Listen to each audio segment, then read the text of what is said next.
Ay, familia, ya estamos aquí en la mesa y ya estamos debatiendo desde antes de abrir. No, Dios mío. ¿Qué tal de suave está tener música en vivo? Padrísimo. A mí me da sed. Me da sed de la mala, Bravo, como que digo. chicos. Oigan, muchachos, pasando Maravilloso. a algo serio ahora sí. Nuestra situación, y ustedes que están en casa no me van a dejar mentir, nuestra situación actual pues nos ha obligado a tener otras prioridades. Tantas que hemos dejado de lado nuestros compromisos y acuerdos que pues no corresponden a esta emergencia. Pero por favor, mucha atención. Aguas si son con los bancos. ¿Qué podemos hacer para irnos deshaciendo de estos adeudos? Esta mañana nos acompaña el licenciado y maestro en Derecho, Óscar Vázquez, pues para hablarnos sobre este tema tan fuerte que son los adeudos bancarios. Gracias. Bienvenido, amigo. Hola. Buenos días, Oye, buenos días. Lo ¿Cómo que están? te cobran de intereses, mi amor. Eso es lo que le quería yo preguntar. ¿Cuál es la situación actual de los deudores de bancos? Pues miren, a diferencia de como fue, por ejemplo, en el 94, ahora hay una banca muy robusta, con regulación muy específica, y los bancos, previendo la situación que se venía en marzo del año pasado, empezaron a hacer un plan de reestructura de créditos, donde invitaban a sus deudores a que pudieran prorrogar el plazo para el pago de sus amortizaciones entre 3 y 6 meses. ¿Con intereses? Con los intereses, pero no pagabas en ese entonces, era como una prórroga. Ok. Entonces, esos convenios ya se están acabando. Entonces, ¿qué está pasando ahorita? Ahorita esos convenios se tienen que cumplir o se tienen que volver a reestructurar. Y es un poco el sentido de lo que se está tratando de hacer ahorita. Si hay personas que tengan adeudos con bancos, sea hipotecarios, sean pymes, sea tarjeta de crédito, créditos a la empresa, etcétera.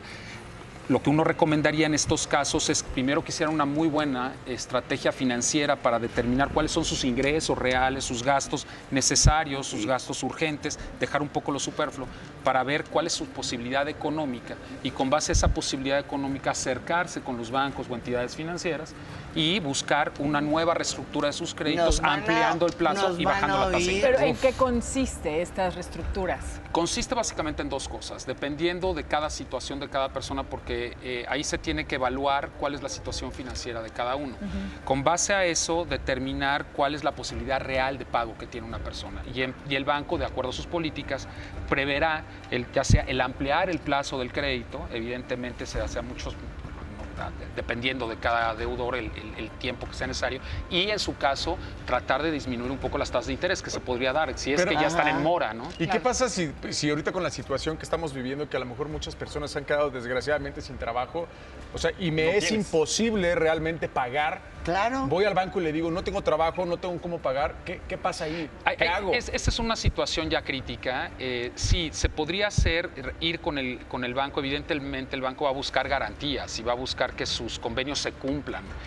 No van a reestructurar con el afán de que no se cumpla algo. Entonces, la idea es, insisto, tratar de, si esa persona que se quedó sin trabajo, decir, a ver, voy a conseguir trabajo tal vez en 3, 6 meses, ahí se puede optar por una espera, ¿no? Y que la deuda empiece a correr a partir de un determinado plazo. Ahora bien, el caso extremo es para aquellos deudores que no puedan o ya no tengan trabajo, no ven posibilidad económica de salir, bueno, pues ahí ya estamos en una situación contenciosa. Y entonces ahí pueden haber dos posibilidades. Que el deudor mismo demande al banco, que son casos realmente pocos. O sea, yo demando al banco. Puede darse el caso de gente que... Jaja, Sí, jaja, en te eso, le vas a ganar. Claro, en esos casos lo que se hace, se busca la consignación de la obligación, por eso le digo que son pocos casos, y después la liberación de la deuda. O la segunda, esperar a que el banco ejercite una acción judicial, que es la más usual, que puede ser acciones hipotecarias, ejecutivas, Embargos, órdenes. todo ese rollo. Y esas traen aparejadas embargos normalmente. Si son hipotecarias, te piden el remate de la casa, del crédito que la hipoteca garantice. El problema con esta segunda opción, que lo que hace o beneficia o puede beneficiar a los deudores, es que consigan un plazo mayor en el tiempo, es decir, tal vez en 1 o 2 años que dura el juicio, pues tal vez no paguen nada, pero el problema es que al final pueden lograr llegar a que paguen más. Sí, claro. Además de los Bola costos nieve. de abogados y además del costo del tiempo, ¿no? ¿Hay posibilidades de ir al tambo? No, al botellón. no, salvo casos excepcionales. O sea, nuestra Constitución prohíbe que por deudas meramente civiles o mercantiles haya pena de prisión, salvo que se haya mentido para la obtención del crédito, y eso ya implica fraude. Entonces, cuando se hacen maquinaciones o se miente para obtener un beneficio patrimonial, entonces ahí sí podía haber un tema de fraude, pero son los menos de los más casos, muy pocos realmente. Hablando de fraudes y las deudas que se te pueden sumar cuando tú confías en la persona con quien te habla por teléfono diciendo que es de tu tarjeta de crédito o de tu banco, sueltas tu número confidencial y lo que sea, y tú dices que han habido muchísimos fraudes. ¿Cómo responde el banco ante una situación así? Esa es una excelente pregunta y da lugar para mucho tema. Primero que nada, decirle a la gente que no confíe en la gente que hable y le pida sus datos personales. Nunca comprometan su contraseña ni su password con nadie. Por favor, se está viendo muchos casos de extorsiones en ese sentido. Si el banco te invita a llegar a un acuerdo porque ya debes dinero, te puede invitar por teléfono, te puede incluso, es muy usual que contraten agencias de cobranza.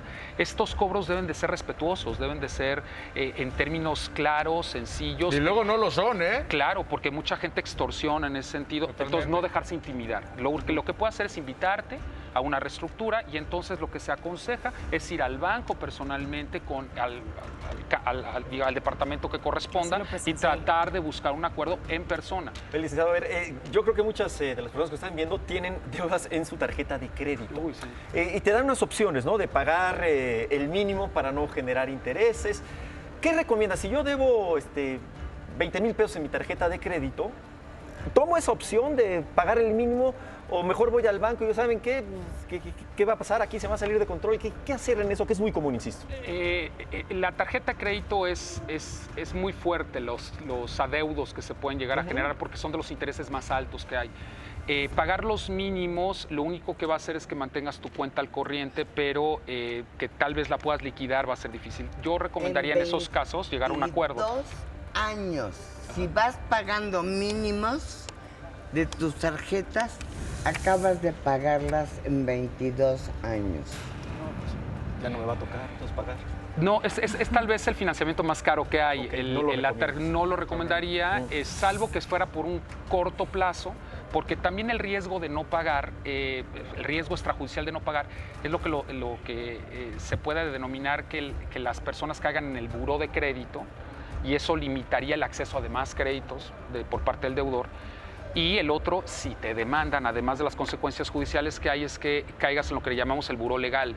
Es decir, ya ahorita se puede saber que una persona está demandada. Entonces, si tú quieres rentar el día de mañana, lo que sea, lo primero que hacen es buscar si esa persona está demandada o no demandada. Oye, es que ya se nos acabó el tiempo de la mesa, pero me gustaría que le dijeras a toda la gente que nos está viendo que tiene algún problema, qué hacer, alguna recomendación para empezar a activarnos y no llegar a todo esto que estábamos platicando. Sí, un poco recalcar lo que mencionábamos. Primero, analizar cada quien su situación financiera. Con base a eso, si hay problemas de liquidez o a corto o mediano plazo, acercarse con su banco. Ahorita los bancos tienen mucha apertura en este sentido. Oye, perdón que te interrumpa, ¿ellos te pueden ayudar a hacer estos planes? Claro. Cada cliente tiene una situación económica distinta. Entonces, con base a eso, se puede llegar a una negociación. Y yo recomendaría mucho el acercarse y solamente ver la opción judicial como una opción final, porque los costos son altos. ¿Cómo no? Ir al banco. Sí. Ya paga. Oscar, muchas gracias. Al contrario, muchas gracias. Gracias, Oscar. Gracias, Pero que